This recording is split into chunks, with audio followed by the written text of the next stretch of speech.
بسم اللہ الرحمن الرحیم۔ دل و جان قربان آقا صلی اللہ علیہ وسلم پر ماضی کی معروف ایکٹریس اداکارہ عائشہ خان، جو عائشہ آپی کے نام سے جانی جاتی تھی، ان کا کراچی میں انتقال ہو گیا ابھی 2-4 روز قبل۔ سوشل میڈیا پہ اس حوالے سے بڑا کچھ کہا جا رہا ہے، لکھا جا رہا ہے۔ عائشہ خان ماضی کی معروف اداکارہ تھی، لیکن وہ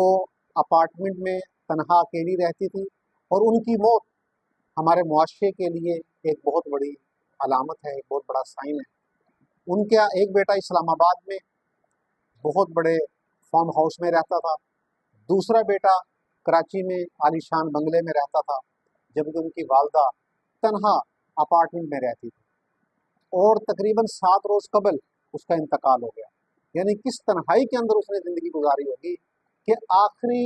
اوقات میں، آخری ایام میں بالکل تنہا، اپنے بچوں سے دور، اور تنہائی کے اندر اس نے اپنی زندگی بسر کی، اور کس کرب کے اندر اس نے وہ دن گزارے، اور کس حالت میں اس کی موت آئی ہے۔ یہ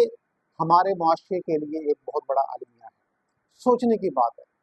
کہ ہم اپنے بچوں کو کیا سکھا رہے ہیں، ہم اپنی اولاد کی کیا تربیت کر رہے ہیں۔ ظاہر سی بات ہے کہ جیسی تربیت ہوگی پھر بچوں پر اس کا اثر پڑے گا۔ اب کروڑوں پتی اس کے بیٹے ہیں، تمام قسم کے وسائل ان کو موجود ہیں، نوکر چاکر ہیں، پیسہ ہے، اس کے باوجود وہ اپنی والدہ کو نہیں سنبھال سکے۔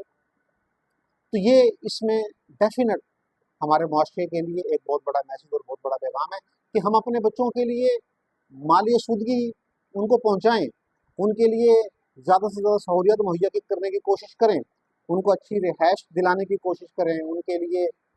جو کھانے پینے کی سہولیات ہیں وہ اچھی سے اچھی ان کو پرووائڈ کریں، ان کو اچھی سے اچھی تعلیم دلائیں۔ لیکن اس سب کے ساتھ ایک چیز پر بھی اور غور کرنا چاہیے، وہ ہے ان کی تربیت، کہ ان کی تربیت بھی کریں، ان کی کریکٹر سازی کریں، ان کو اچھا انسان بنانے کی بھی کوشش کریں، اور خاص طور پہ ان کو تھوڑا سا دین کے ساتھ بھی جوڑیں، ان کی دینی تربیت بھی کریں، کیونکہ پیسہ آ گیا اور اگر بچے کی تربیت نہیں ہے تو اس کے لیے والدین کا رشتہ کوئی خاص اہمیت کا حامل نہیں ہوگا۔ اور اگر پیسہ نہ بھی ہو لیکن اگر بچے کی تربیت ہے تو پھر اس کے لیے سب سے مقدس رشتہ والدین کا ہوگا، اور اپنے والدین کے لیے وہ سب کچھ کرنے کو آمادہ ہوگا۔ آج ہمارے معاشرے کا یہ المیہ ہے کہ ہم زیادہ سے زیادہ مالی آسودگی حاصل کرنے کے لیے دن رات اپنے آپ کو کھوائے ہوئے ہیں، پیسے اکٹھا کر رہے ہیں، دولت حاصل ہو جاتی ہے، اپنے بچوں کے لیے بینک بیلنس بنا لیتے ہیں، ان کے لیے پراپرٹی بنا لیتے ہیں، جائیدادیں بنا لیتے ہیں، ہر بچے کے لیے الگ الگ مکان اور بنگلہ بھی بنا لیتے ہیں۔ لیکن جب آخری وقت آتا ہے، بڑھاپے کا وقت آتا ہے، تو پھر وہی بچے والدین کو تنہا چھوڑ دیتے ہیں، اور ان کے لیے وہ والدین ایک بوجھ بن جاتے ہیں۔ اس کی وجہ کیا ہے کہ ہم یہ سب کچھ تو ان کو مہیا کرتے ہیں، ان کو مہیا کرنے کی کوشش کرتے ہیں، لیکن ہم ان کی تربیت نہیں کر پاتے، ہم ان کو وہ دینی تعلیم نہیں دے پاتے جو بچوں کو ادب سکھاتی ہے، جو بچوں کو احترام سکھاتی ہے، اپنے والدین کا تقدس سکھاتی ہے۔ تو خدا را اپنے بچوں کے لیے سارا کچھ کیجیے، اپنے بچوں کو جدید تعلیم دلائیے، ان کو مہنگے سے مہنگے اسکول میں پڑھائیں، اچھے سے اچھے تعلیمی ادارے میں تعلیم دلائیں، لیکن اس کے ساتھ ساتھ ان کو تھوڑی سی دینی تعلیم بھی دلائیں، اور ان کی تربیت بھی کریں۔ کل کو وہ آپ کے کام آئے گا، آپ کو فائدہ ہوگا، وہی بچے کل بڑھاپے میں آپ کا سہارا بنیں گے۔